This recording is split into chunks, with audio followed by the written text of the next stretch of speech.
Hey guys, what's up? We are back with another video today, and today we are doing a Raiders mock draft. So make sure that you hit that subscribe button down below. Right now, only 10% of you are subscribed. So hit that subscribe button down below. Help me reach my goal of 900 subscribers. Like this video if you enjoy it. Comment all your thoughts and opinions down below. Raiders fans, I know you're a passionate fan base. What are your thoughts on this? Good, bad, ugly? What are your thoughts? I really want to know down below. Also, down below will be the playlist for all the other mock drafts, so if you're not a Raiders fan and have a team that you'd like me to do or I have done, just go click down below, check out and see if I have done them. If I haven't, leave a comment and I will do them. So, let's get started with today's video. With the number 7 overall pick, surprisingly, C.J. Stroud fell. So I decided to draft C.J. Stroud, the Ohio State quarterback. Even though, to be honest, this is kind of unrealistic in the general scenario, I don't think it's so unrealistic. They ended up taking Will Levis above C.J. Stroud in this mock draft. Is the reason why Stroud fell. So it was unrealistic, but there were no trades at the beginning of it and stuff like that. So it's not the most unrealistic thing, but I decided to take C.J. Stroud. That would be a game changer for this Raiders team. Really, he is one of the better quarterbacks in this draft class. I say one of the better.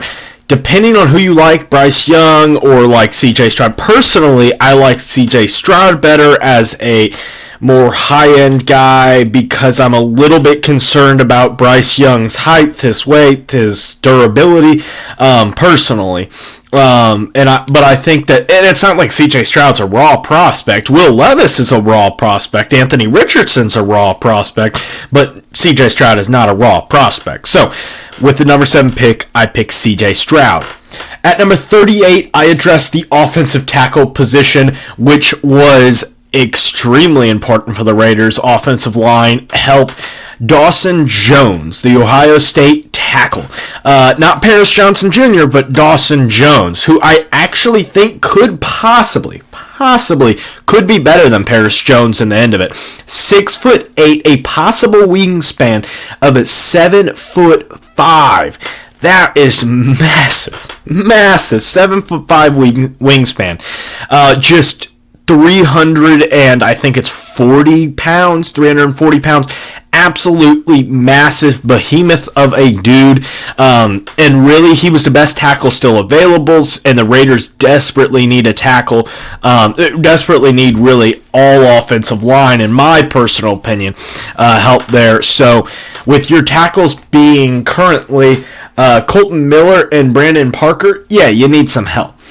So we're going to head on to the next pick. So at pick number 70, I addressed the cornerback position by getting Kyu Blu Kelly. Kyu Blu Kelly, the cornerback out of Stanford.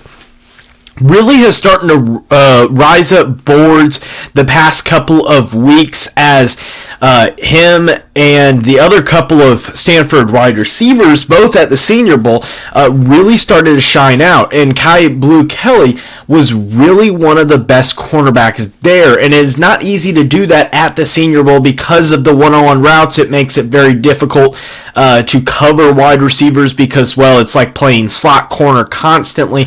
They have the entire field to run. They can run any which way. There's no play design, stuff like that. It makes it very difficult for cornerbacks is what I'm saying. But had an extremely good week, showed his versatility, showed his athleticism, and I think that at this point in the draft, in the 3rd round, I think he's a good value. So at pick 109, I again go back to that offensive line and draft Ricky Stromberg, the center out of Arkansas. The biggest reason for drafting Stromberg and not drafting somebody else was the simple reasoning that Stromberg is a high-end 3rd round value rather than where he was picked, which was much later on in the 4th round. So I think that this is simply great value, and that was the biggest reason for picking Stromberg. But also Stromberg, he can play center, he can possibly play guard, and both of those positions are positions of need for the Raiders in this upcoming season to address an offensive line that has been decimated these past couple of years and had some misses with Alex Leatherwood and stuff like that, so you need to help that end out. At pick 143, I could not pass up on the opportunity. I know I already picked a cornerback, but Garrett Williams, the cornerback out of Syracuse, one of my favorite cornerbacks in this draft class, has a great job at being able to recover on routes, has great closing speed, I guess is the best way to say it, explosive and very physical with wide receivers on the outside, which is what you're looking for in a cornerback. Is very physical, very explosive, very speedy, has good arms and stuff like that, and can also is a very, very good tackler as well. So Garrett Williams, a very good player overall. Speaking of Williams, at pick number 146, I have the Raiders selecting Dorian Williams, the linebacker out of Tulane. So the reason for drafting Dorian Williams here is the linebacking position. It isn't terrible, it's not awful, but between Denzel Perryman, Jaden Brown, and Devablo, Devablo. I'm sorry if I'm saying that wrong. I'm really sorry. But you definitely could use a lot of help there on that linebacking position. I think that could add to the benefit of having a linebacking core of depth. And Dorian Williamson has really shown out these past couple of weeks as being a possible high riser in the past couple of weeks between him and Tyjae Spears, both out of Tulane. Tyjae Spears, the running back, both have shown some ability to shoot off draft boards in these past couple of weeks. He was going from a 7th round pick to maybe a 4th or a 5th round pick now.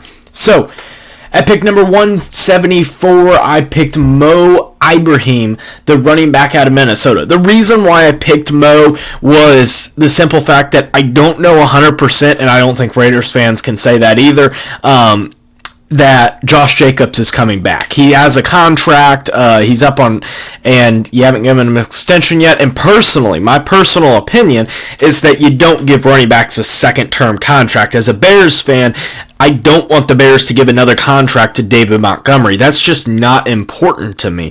My importance is spending a 5th, 6th, 7th round pick, getting a Jordan Howard, getting a David Montgomery, getting a Khalil Herbert, getting whoever it is, Tariq Cohen.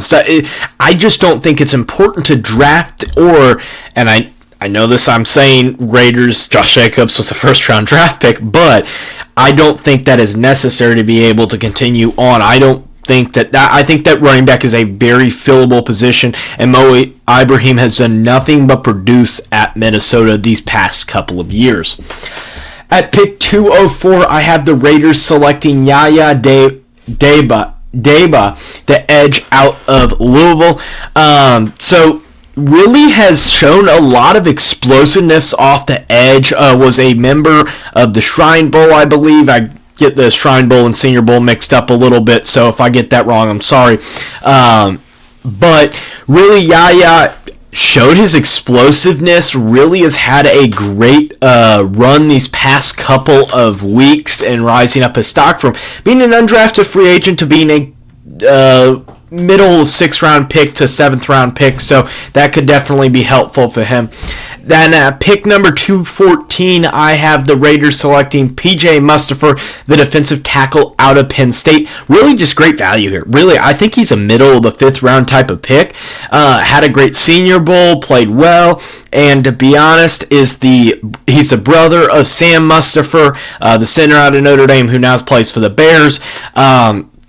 Very physical, very upfront, and really, I think is just a good depth place. He's never going to probably be a starter, but pair him as like the backup to Bilal Nichols or something like that. I think that could work. I think that Mustipher can play 3 technique, can play 5 technique, stuff like that, play interior defensive line. That could really help them out there. So at pick number 222, one thing that I do want to mention, Keon White, the edge out of Georgia Tech. Want to just big mention here. He is not going to be here whatsoever. He is a possible 1st round pick, but I did want to pick him even though it is not realistic at all that he's here.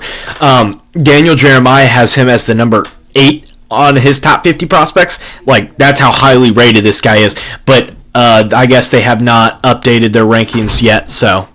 But I did want to draft him for the simple sake of proving the point that this is a highly talented guy, a highly talented edge rusher, has been able to be very productive in a weak Georgia Tech defense, and has played really, really well these past couple of weeks. Obviously, they have not updated their rankings, but I do find it a little odd because some of the other players that were really low, and I don't know, maybe they just missed him, but either way, I use Pro Football Network's football simulator, so if you're wondering why my picks are how they are, Pro Football Network is the simulator that I use.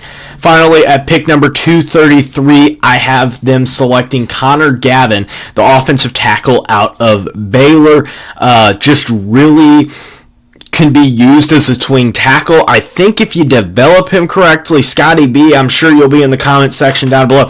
If you want to give a little talk on Connor Gavin, could be a swing tackle in the NFL is what I'm thinking. But what do you think, Scotty B? And what do you guys think as Raiders fans? So make sure that you hit the 2 videos down below. One will be a playlist of all the things previously. Hit the subscribe button up here. Help my channel grow by hitting that subscribe button. It costs you absolutely nothing.